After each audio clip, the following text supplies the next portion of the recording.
थकित को शांति का वचन। भगत सिंह के द्वारा।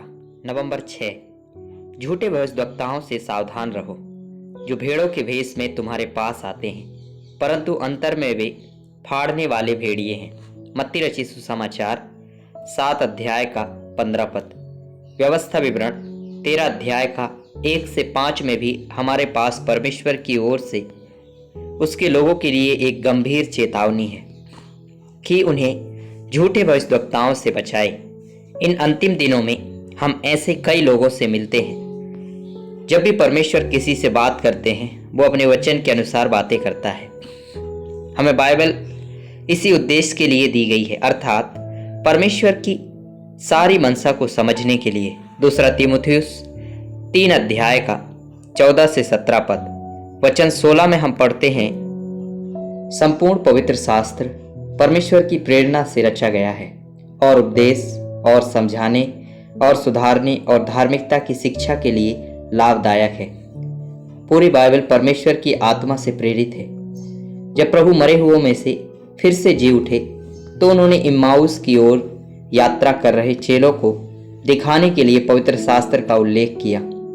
जिस उद्देश्य के लिए वह संसार में आए थे, तब उसने मूसा से और सब भविष्यवक्ताओं से अपने विषय में की बातों का अर्थ उन्हें समझा दिया। जितनी बातें मूसा की व्यवस्था और भविष्यवक्ताओं और भजनों की पुस्तकों में मेरे विषय में लिखी हैं, सब पूरी हों। लूका सुसमाचार 24 अध्याय का 27 पद और 44 पद। प्रभु यीशु मसीह ने पूरे पवित्र शास्त्र का उपयोग किया। जो झूठे शिक्षक और झूठे भविष्यवक्ता हैं, वे कुछ छंद लेते हैं और उन्हें अपनी शिक्षा के अनुरूप लागू करते हैं। मैं परमेश्वर का धन्यवाद करता हूँ कि उसने मुझे मेरे मसीही जीवन की शुरुआत में झूठे शिक्षकों से बचाया, जो नए विश्वासियों को धोखा देने वाले थे। मैं कभी नहीं जानता था कि वे कौन थे, लेकिन वे तो मुझ पर बहुत दयालु थे। उन्होंने मुझे चाय और नाश्ता के लिए अपने घर बुलाया। बाद में मुझे पता चला कि उन्होंने मुझे धोखा देने और मुझे बहकाने के लिए उन युक्तियों का उपयोग किया। जब मैंने देखा कि उन्होंने बाइबल से वही वचन दोहराए, तो मुझे पता चला कि कुछ गलत था।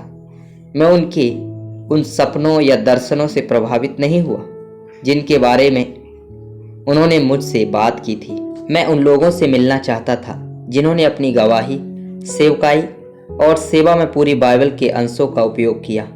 एक और बात थी जिसने मुझे उनकी धोखे से बचाया। मैंने पाया कि प्रभु यीशु मसीह का पूरा जीवन परमेश्वर की इच्छा पूरी करने में बीता।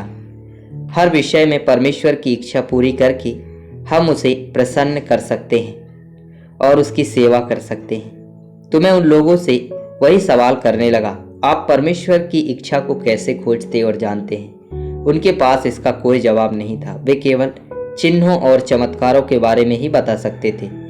जब उन्होंने कहा परमेश्वर ने मुझसे बात की, तो यह केवल एक झूठ था, क्योंकि वे इसे स्थापित नहीं कर सके। केवल परमेश्वर ने मुझसे बात की कहना पर्याप्त नहीं है। रोमियो की पत्री 12 अध्याय का 2 पद में पवित्र शास्त्र कहता है, हमें यह साबित करना होगा कि परमेश्वर ने हमसे कैसे और कब और कहां बात की, और उसके द्वारा अपनी इच्छा हमें दिखाने के क्या प्रमाण हैं। इन परीक्षाओं के द्वारा हम यह सुनिश्चित कर सकते हैं कि यह परमेश्वर की वाणी है या मनुष्य की वाणी। सभी प्रकाशन परमेश्वर के वचन के अनुसार होने चाहिए। हमें किसी भी विषय पर पवित्र शास्त्र की तुलना पवित्र शास्त्र से ही करनी होगी। हम जानते हैं कि अंत के दिनों में कई झूठे भविष्यवक्ता सपनों, चमत्कारों और दर्शनों के द्वारा लोगों को धोखा देने का प्रयत्न करेंगे, लेकिन हमें उनके बहकावे में नहीं आना चाहिए। हमें यह सुनिश्चित करना होगा कि वे परमेश्वर के मन, इच्छा और वचन को जानते हैं। हमारी सुरक्षा परमेश्वर के वचन से प्रेम करने में है। हर बात का प्रमाण खोजने का यत्न करने में, परमेश्वर की इच्छा को खोजने और हर संभव प्रमाण के द्वारा इसे सुनिश्चित करने में है।